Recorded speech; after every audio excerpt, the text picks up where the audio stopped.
Nah, anak-anak Umi, sebelum kita mulai pembelajaran, mari kita berdoa terlebih dahulu supaya ilmu yang diajarkan dapat merekat di pikiran kita.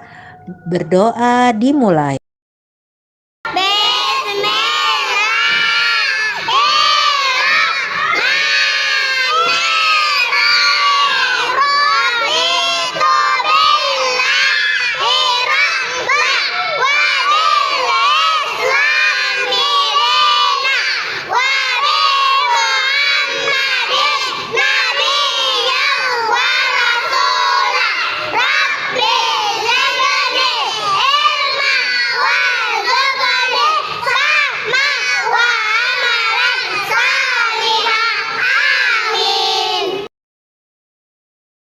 Assalamualaikum warahmatullahi wabarakatuh. Waalaikumsalam warahmatullahi wabarakatuh. Apa kabar anak-anak Umi? Pipi kanan, pipi kiri, subhanallah, walhamdulillah, Allahu Akbar. Good morning everybody, how are you? Just fine, Good morning everybody, how are you? just fine. Good morning to you. Semangat dong. Good morning to you. Good morning everybody. How are you? Just fine. Iya. Tepu, apa kabar? Baik-baik, Semangat dong. sehat-sehat, cerdas-cerdas, ceria. Anak Umi, alhamdulillah hari ini semua anak Umi sehat sehingga kita dapat mengikuti pembelajaran tentang pembelajaran mengenal seni budaya. Nah, budaya yang mau Umi kenalkan adalah budaya Karo. Di mana budaya Karo ini berasal dari Sumatera Utara. Udah dilihat semua. Hari ini Umi berbeda nggak dari hari yang lainnya? Berbeda-beda. Umi mengenakan baju berwarna Merah. Iya, bahasa Inggris merah? Red. Oke, super sekali Umi kasih tepuk tangan. Selanjutnya, apa yang beda dari tempat Umi nak? Kalung-kalungnya. Iya, ini aksesorisnya terbuat dari berwarna emas dan lapisan perak. Nah, anak Umi juga menggunakannya. Siapa yang membuatnya? Saya Umi. Iya, dibantu nggak sama bundanya di rumah? Iya, Dibantu. Iya, jadi kita sama. Lalu apalagi yang berbeda dari penampilan Umi hari ini? Ada topinya. Iya, ada topinya. Ini adalah merupakan budaya Karo. Umi mengenakan pakaian Karo. Adat Karo, suku Karo itu berasal dari Sumatera Utara yang bertempat tinggal di dataran tinggi. Kalau di Kota Medan, daerah dataran tinggi itu berada di mana, nak?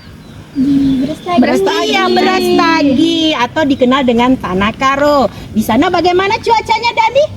Cuacanya sejuk. Sejuk. Sudah pernah Wiwit ke Brastagi? Udah sering Umi. Umi bersama siapa jalan-jalan ke Brastaginya? Sama keluarga Umi. Sama keluarga. Apalagi yang berbeda dari penampilan Umi hari ini? Sarung. Sarung. Ini bukan sarung anak Umi, tapi namanya uis. Uis itu adalah kain yang biasa digunakan oleh wanita Karo dan ada yang digunakan sebagai menutupi sebagian badan dan ada namanya yang di atas kepala.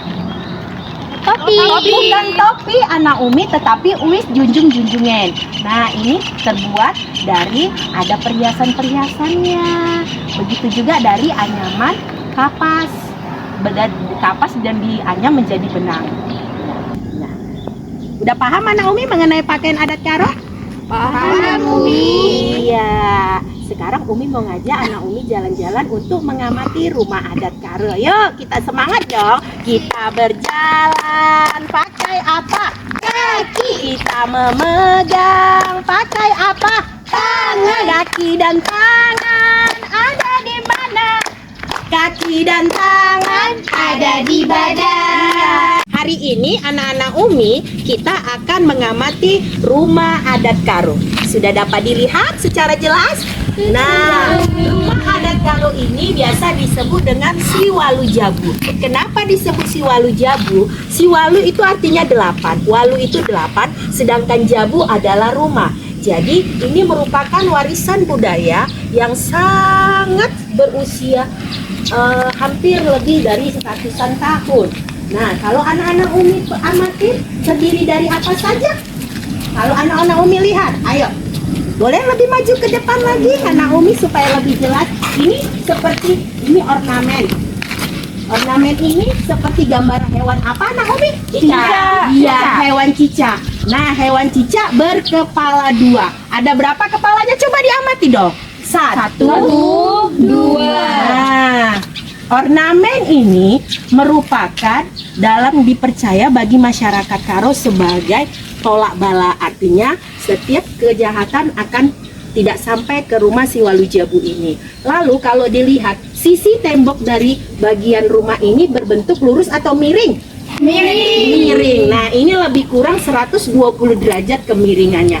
Kenapa di bawah ini? Lihat, boleh diamati di bagian bawah. Boleh lebih maju lebih dekat lagi.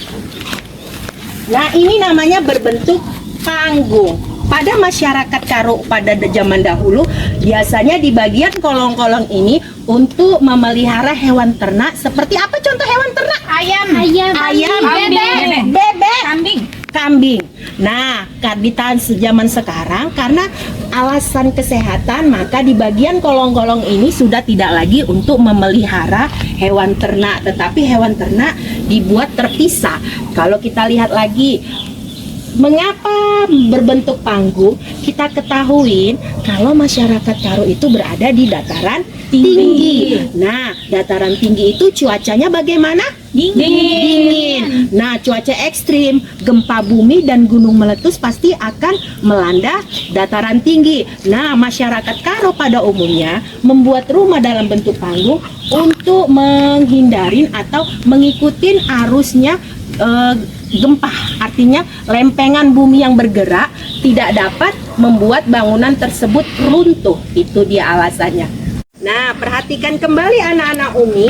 Kalau di sini pintunya berbeda dengan pintu rumah kita. Kelihatan pintu di sini lebih kecil dan agak miring ya posisi tanahnya. Mengapa dibuat kecil Umi? Karena ini untuk menghormatin si pemilik rumah. Berarti apabila nanti anak Umi bawa masuk ke dalam, agak membungkuk badan, itu salah satu penghormatan bagi si pemilik rumah. Kalau dilihat atapnya itu tidak terbuat dari seng tetapi dari ijuk. Kenapa ijuk? Pada zaman dahulu nenek moyang suku Karo itu sangat memanfaatkan kekayaan alam di daerah pegunungan. Mereka menggunakan ijuk untuk atap rumah supaya apa? Supaya rumah menjadi lebih hangat. Si Wala Jabu ini memiliki 2 pintu yang disebut dengan Ture Jahe dan Ture Julu, dimana kalau pintu utama yang ada di depan itu untuk para tamu masuk, sedangkan pintu di belakang untuk wanita-wanita Karo yang ingin beristirahat sambil menganyam kain. Ayo mari anak-anak Umi coba mengamati bagian atas dari rumah si Walu Jabu tersebut. Kalau kita lihat ada di situ kepala kerbau. Ada berapa kepala kerbau? Banyak. 4 banyak. 4 iya. 6 Umi. 5 kayak 7 Umi. 4. Coba diamatin. Coba dihitung nak. Coba dihitung. Ayo dihitung dan diamati secara cermat. Ada 5 Umi. Sesungguhnya kepala kerbau yang ada di atas itu ada 8. Kenapa 8 Umi? Karena si Walu Jabu tadi, si Walu itu adalah 8. Berarti mewakili dari ada 8 kepala keluarga yang menempati rumah tersebut. Coba kita lihat lagi, nampak ada yang menghadap ke timur, ke barat. Itu juga merupakan tolak bala bagi si pemilik rumah. Sama seperti tadi ada cicak, kepala cicak, gambar ornamen cicak berkepala 2. Itu juga sebagai tolak bala bagi masyarakat suku Karo. Mari kita masuk. Silakan anak Umi satu persatu secara bergantian. Hati-hati ya nak ya. Iya Umi. Oke. Hati-hati, jangan dorong-dorongan.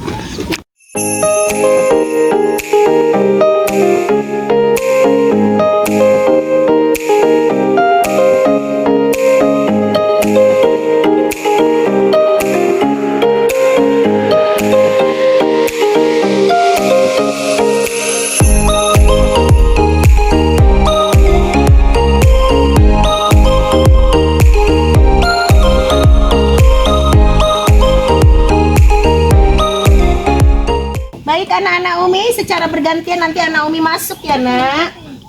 Oke.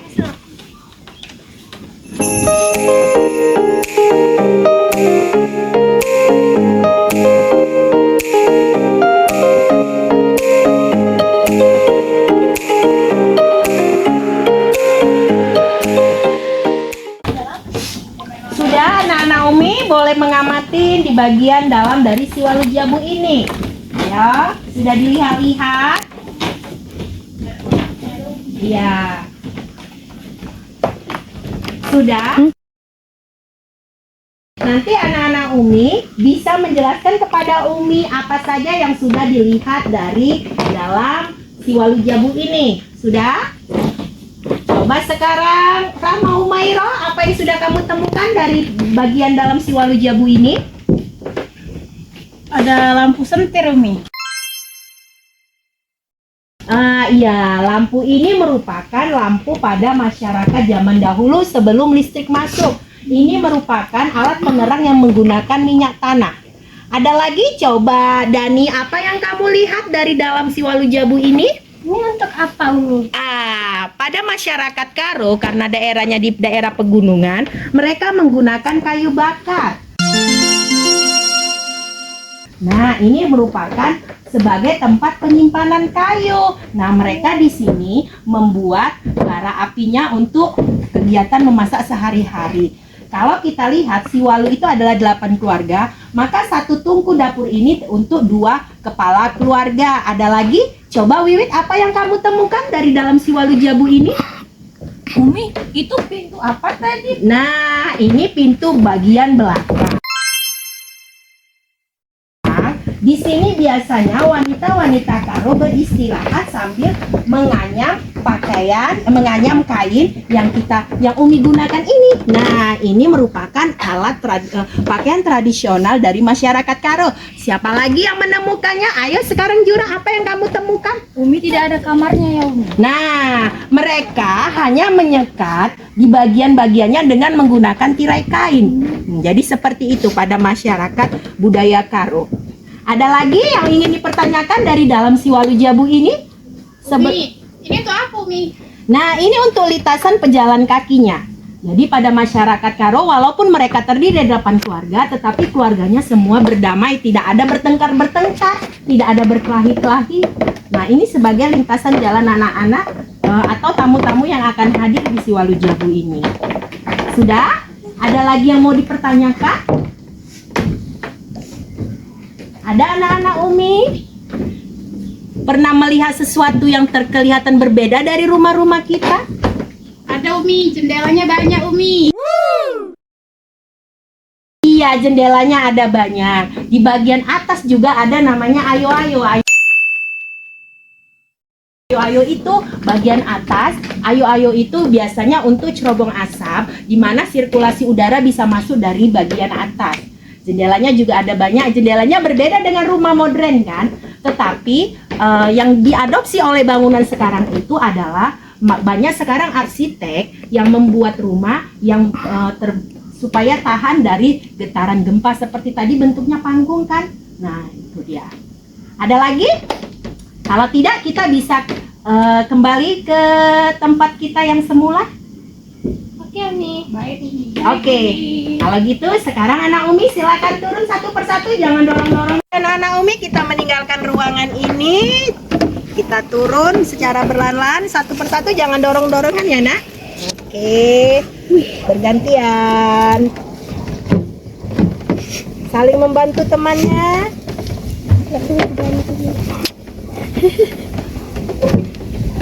Iya.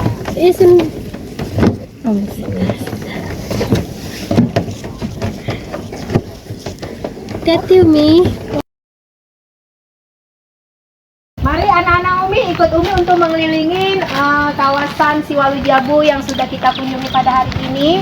Bisa lihat di sekelilingnya ada beberapa jendela. Ya banyak, dan ada beberapa miniatur ornamen yang menyerupai bentuk cicak berkepala 2 yang mempunyai arti atau simbol tersendiri, yaitu menolak bala yang dipercaya oleh masyarakat Karo. Ini pintu bagian belakang yang biasa digunakan untuk wanita-wanita Karo beristirahat, menghabiskan waktunya untuk menganyam kain yang Umi gunakan. Oke, sudah? Anak Umi sudah melihatnya? Sudah, Ya, Umi. Nah, kita keluar.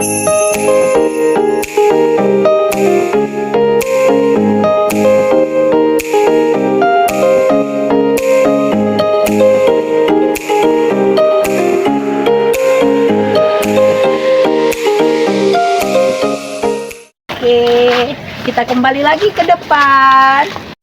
Hari ini Umi akan memberikan tugas kepada anak-anak Umi untuk membuat rumah adat Siwalu Jabu atau rumah adat Karo. Tadi Umi sudah mengajak anak-anak Umi berkeliling dari luar hingga ke dalam.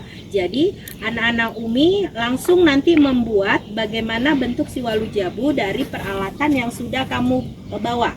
Sekarang, ayo anak-anak Umi silakan memperkenalkan atau menunjukkan bahan-bahannya dan akan dipandu oleh Ananda Umay. Teman-teman, sekarang kita akan membuat rumah adat Karo Siwalu Jabu. Di sini saya ada ornamen-ornamen yang sudah dijelaskan Umi tadi. Ayo teman-teman, ada apa saja ya alat dan bahannya?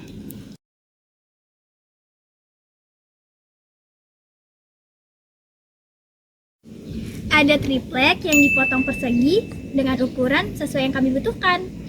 Ada rumput buatan atau yang biasa kita sebut rumput sintetis. Ada batu, ada ijuk. Ijuk ini dari sapu bekas, tapi yang sudah kami bersihkan. Ada laban, ada double tip, dan ada cat air.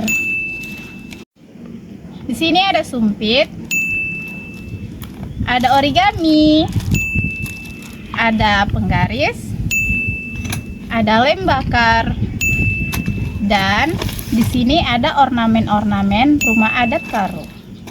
Lem, gunting,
Baik anak Umi, silakan dipresentasikan hasil karya yang Umi tugaskan tadi.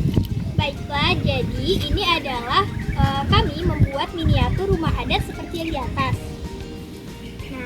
Nah dari sini kami membuat miniaturnya menggunakan bahan bekas, yang mana untuk atapnya kami menggunakan ijuk dari sapu bekas. Kemudian kami juga menggunakan kardus bekas sebagai badan dari tiang-tiang rumah miniatur ini. Dan kemudian juga ada triplek sebagai alas. Dan di sini ada stik es krim dan juga stik sebagai pagar. Dan kami juga mengeprint beberapa ornamen sebagai hiasan, yang mana itu merupakan identik dari rumah suku Karo. Selain itu kami juga menambahkan batu-batu kerikil sebagai hiasannya.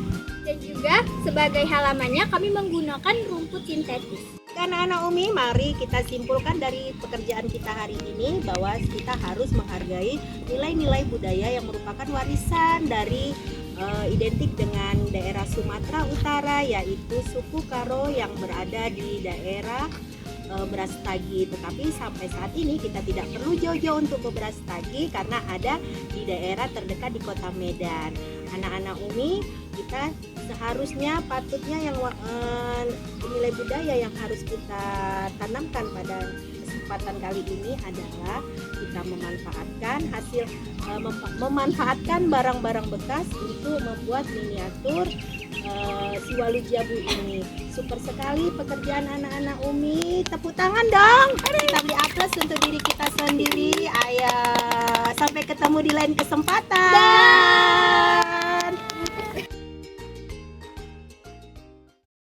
Baik anak-anak Umi, pelajaran kita sudah selesai, maka kita sekarang membaca doa selesai belajar.